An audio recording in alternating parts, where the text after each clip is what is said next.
that we're going to have somewhere between next year and 2027, we're going to have a mass ET event to the point where it's kind of like acknowledged. We had big ET events already. Our whole system of how we do things is going to start shifting, and we're not going to have the same financial system. We're not going to have the same, the same way of doing things. Hi, everyone. My name is Elle Saramaga, and I had an NDE in 2015. I was on life support, which is also called ECMO. I had full organ failure, and I was given last rites because I was also, or my family was told I had less than 1% chance to survive my situation. And my family was called several times to say goodbye to me. But here I am. That wasn't a part of the plan. However, I did have a near-death experience that changed me forever and changed my, my family forever. So what happened was that I was going to go on a vacation with my daughter to go and see family. And that was a really, that whole decision could have made this outcome completely different, because I asked my daughter, do you think I should still go? Because I was having some type of, like not feeling well, but I, decided, well, I'm going to be around my family. I asked my daughter, she said, I think you should still go, that we should both go. So we did. And when I got, to see them, I actually got worse and was admitted into the hospital in that town where we were visiting. And my infection, became worse for a while. And then I was, I had some medicine that I did not, there's something had happened and I didn't respond well. And I went into anaphylaxis. And my oxygen started dipping. I started, I don't know if you've ever heard in the hospital, they have like this code blue. So I went into code blue, which means that your oxygen, is dipping, you're fading out. And I didn't remember everything that was going on at that time, but I remembered that I must have been fading in and out, because I just remember a lot of people around me being whisked into the ICU and being worked on. And I never quite bounced back after that. And I got worse. I was transferred to a different hospital where they induced me in a coma and put me on life support. And I just continued to get worse. And while I was in coma, I traveled in and out of my body. Like I traveled to, like I saw myself in a procedure room, and I saw, or I heard some of the people from the church I was a part of come to sit and sing and things like that. But that was when everything started. So my near-death experience started with me going in and out of my body until I then started crashing completely. So I traveled into other dimensions, and I traveled in to space as well.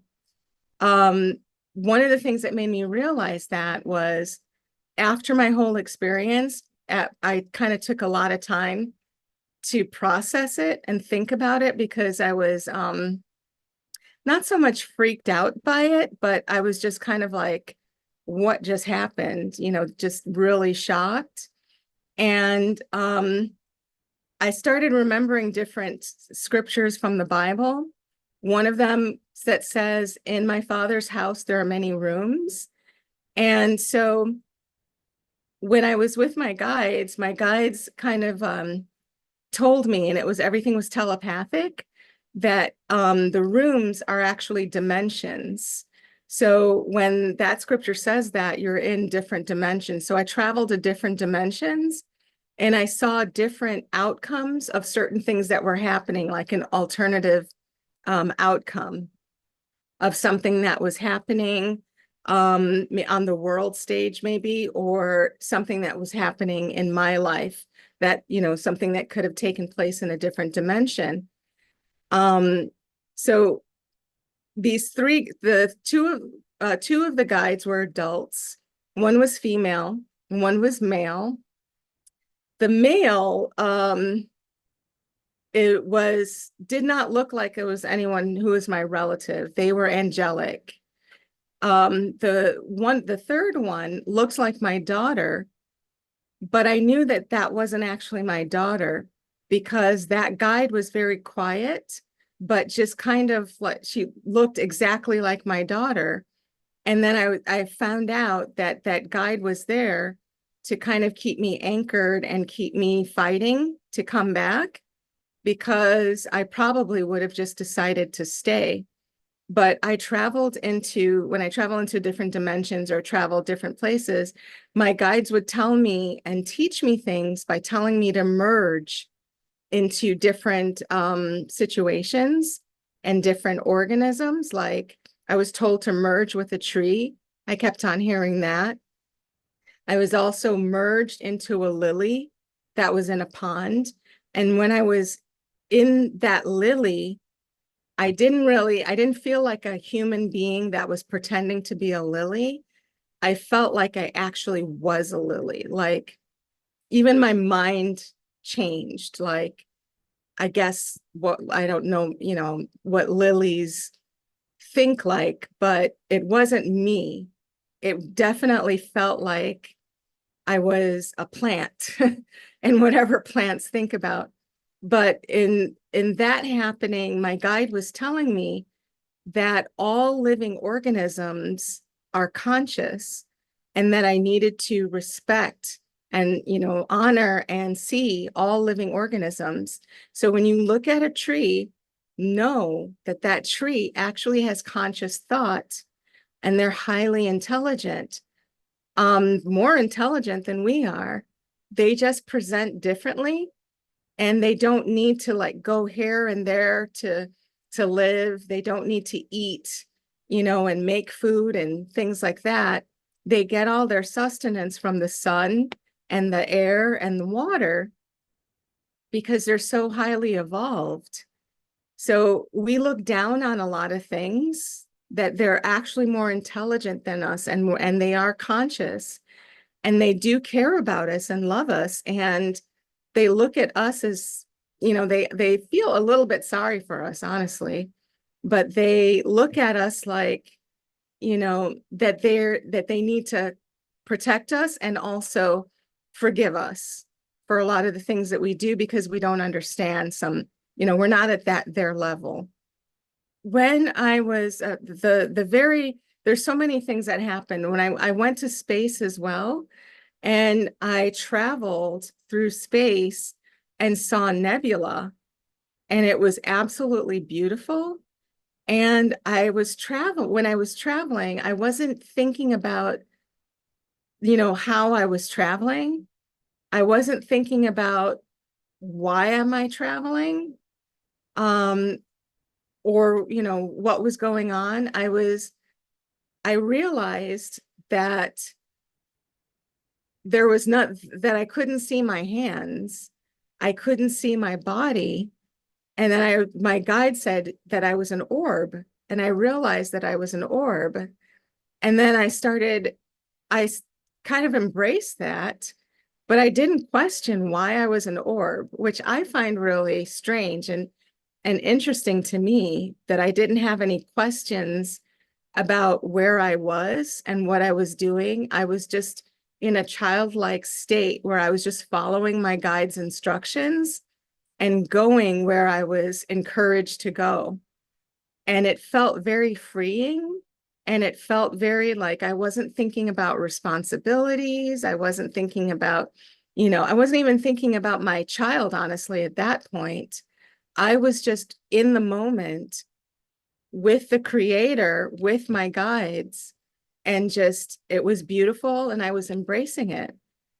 And after the fact, when after this, all of this, I went in analyzing it, I realized that when people see orbs and spirits, a person's entire being is in that entire orb, their whole consciousness. They think that, whatever their body looks like, it's in that orb. Like they believe that their whole body is there.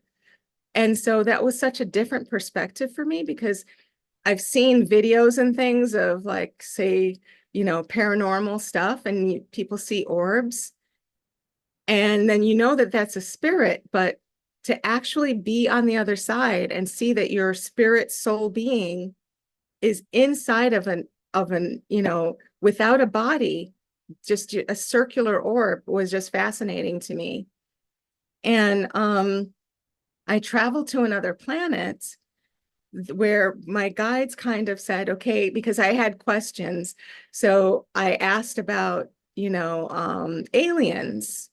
And so my guide took me to a planet, and these people, not people, but ETs, they had translucent like skin, and it glowed from within, different colors.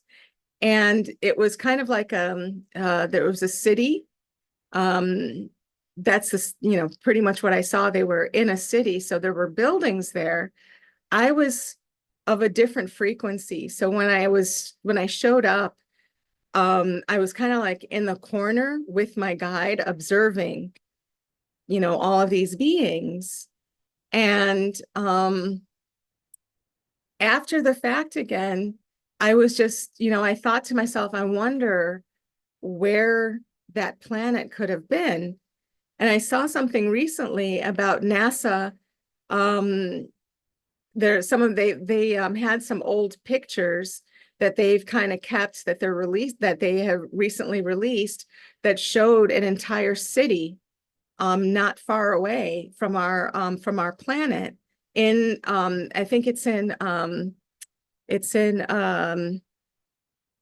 is it Sirius B, or it's a planet close by, where they said that they saw city lights, and they had photographs of a city that showed up in space, that was kind of in classified files before. So I started wondering, wow, I wonder if that was the city that I was in, because it had buildings. It was very sophisticated, very advanced. The people were, or the ETs, they were going about their business like a regular day, kind of like we do here. And so I wondered about that. I asked about, some of the things that happen in the world that are very sad, and some of the things that I've had questions about, the things that make you just not want to be in the world. And so I was shown some things, but also protected. So I saw some things about, there was about certain crimes that take place in the world. I saw a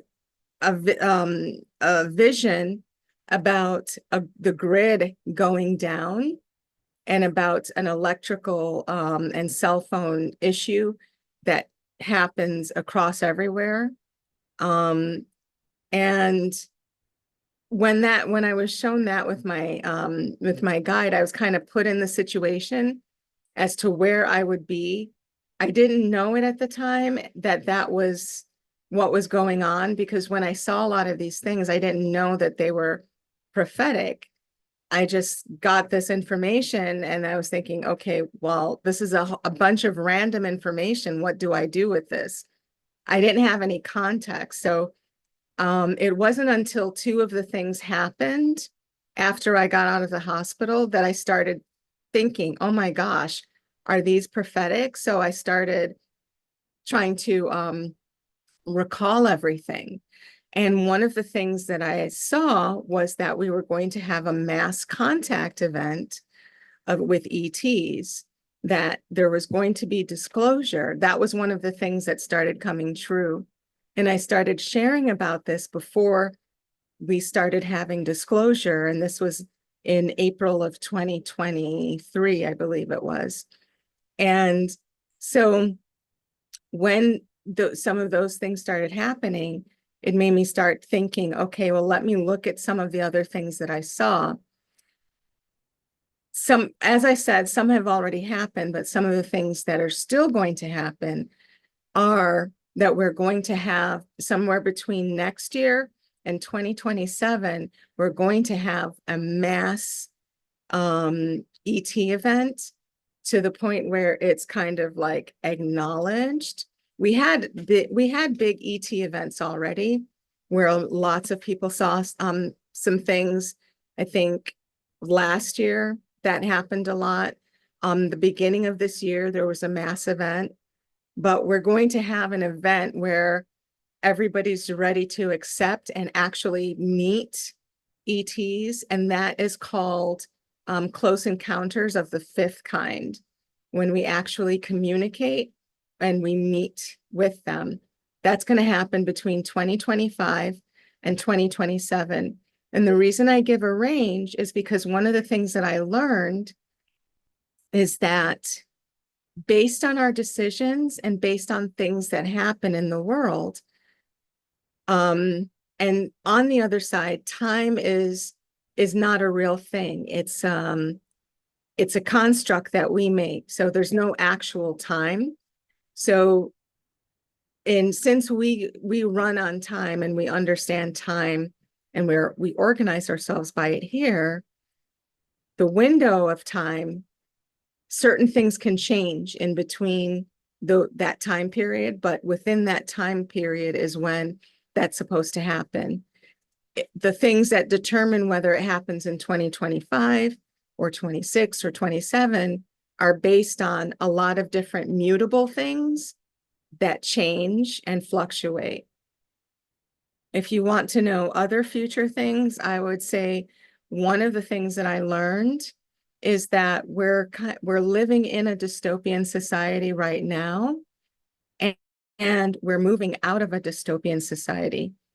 And within about 4 to 6 years, it was 5 to 7, but now we're a year out from the time where I saw this before.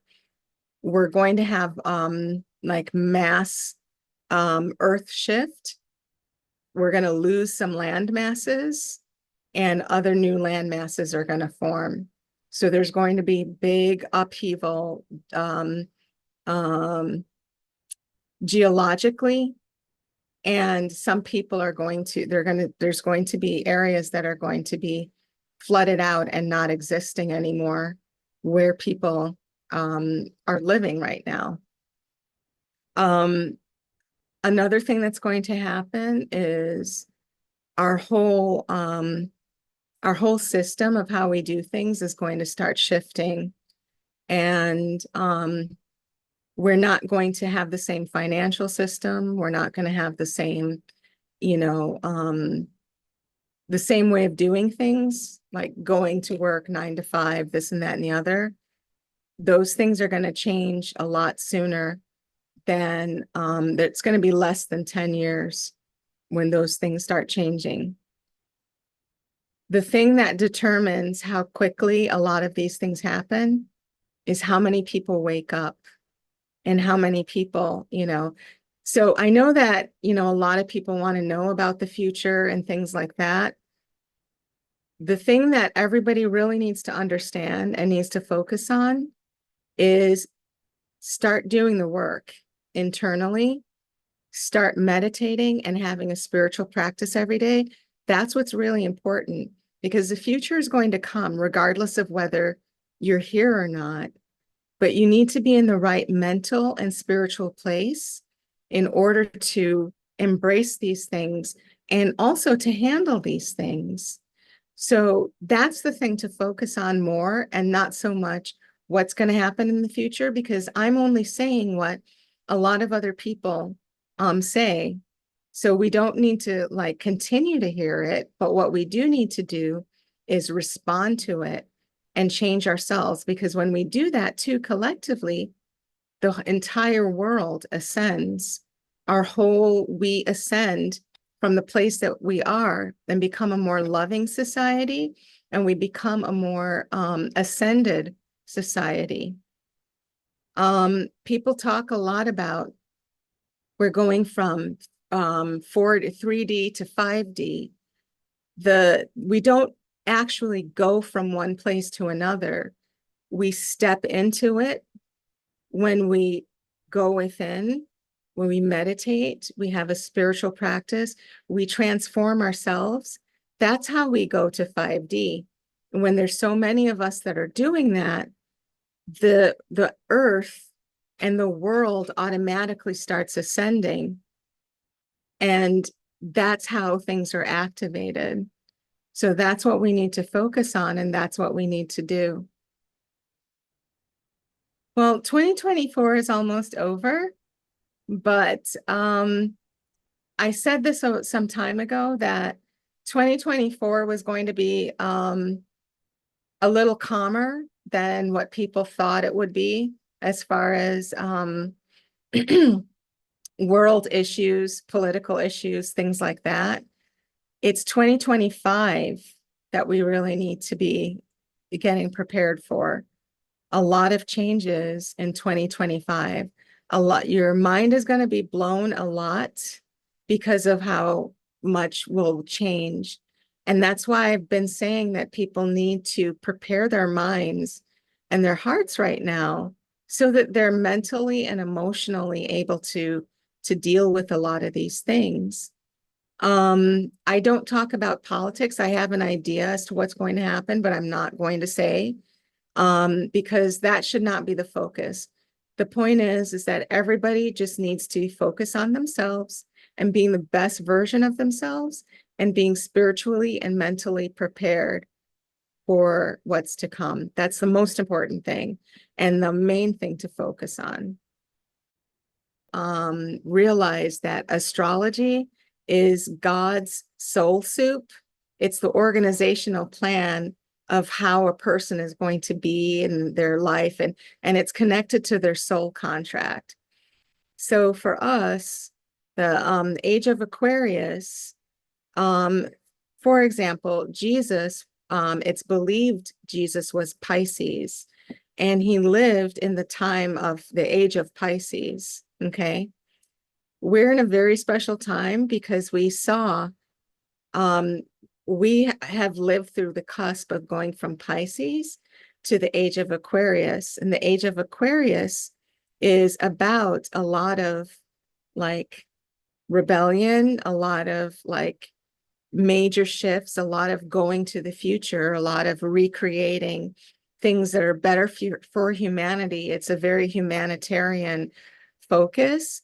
And so that's a part of the earth, and going from 3D to 5D is also about shifting that energy. So the energy of 5D is more synonymous with Aquarius. So the earth plans and waits for the proper frequency to ride that wave in that time period and do what it needs to do in order to create, the earth in a more Aquarian way.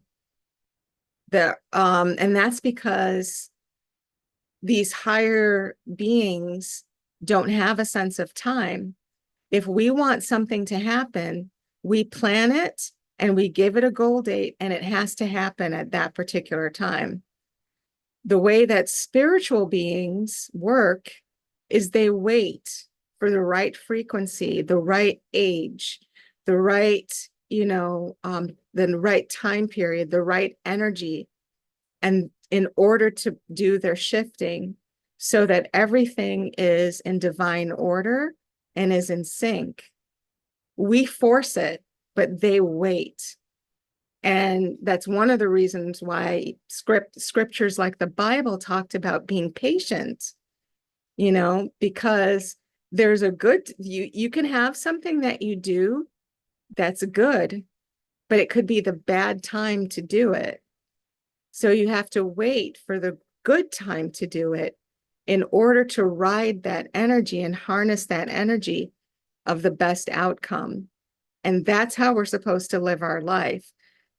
Instead of saying, this needs to happen right now, I'm giving it 3 days. No, we have to shift our perspective and wait for the energy from the universe, from God, to say, okay, this is the right time to do this. And that's how we have the best outcomes of things. Timing is everything. That's not just a saying, it's actually a spiritual rule. If things went terribly wrong, it's really humans that would be eliminated. The earth would regenerate and the earth would be fine. It's us that we need to save, more so than it is the earth. But the earth is only willing to live with us if we're willing to change our habits and to change the things that we do, because the earth is in charge. And it's the place that we have a contract with, a soul contract with the earth. The earth knows this, but not all of us know that, and not all of us embrace that, just because we're not as spiritually aware as the earth is. So some of the things that we experience, like calamities and things like that, that we're experiencing now or in the future, is the earth's way of kind of getting rid of some of the toxic people and things that are going, that are in her space. So that's kind of one of the reasons why there's a lot of shifts with nature. Nature's mad. We'll have a lot of shifts about vibration, frequency, and spiritual. That's one of the things that I learned on the other side, is that we are all different frequencies, but collectively we become one frequency, with the cooperation of working with each other, loving each other. And different elements are frequencies as well. Like love is a frequency as much as hate is a frequency. And once we think of things in the terms of frequency, and we work with that frequency, we have better outcomes. My frequency might be different than your frequency, but together we could make a song, for example, with those tones together. So I learned that on the other side about the frequency of the earth and the spiritual realm. Yeah, the way that people can prepare for that is to, besides what I said before about getting into meditation every single day and having a spiritual practice every single day, that's super important. They can work with frequency. Frequency will help people to get aligned even faster. If you just have a really busy life, you're a mom, you're a dad, you have a full-time job, and it's just hard to slow your mind.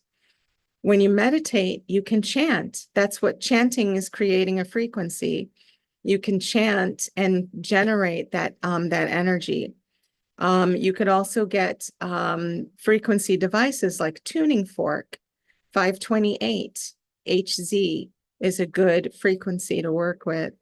You can do binaural beats, hemi-syncing do a hemi-sync meditation and binaural beats meditation with music in both ears.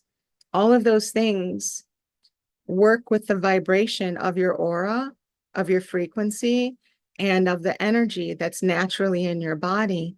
And even when you don't have the words, know what to say, know what to do, or if your mind is going too fast, it will do the work for you and begin to elevate your entire vibration. As you and I are sitting here, there's another dimension in this, existing in the same space, where maybe I'm interviewing you and, and you're the one with the near-death experience. It's just the variations are amazing. And if we can tap into that, we can manifest different outcomes that we want because it's already existing in other dimensions.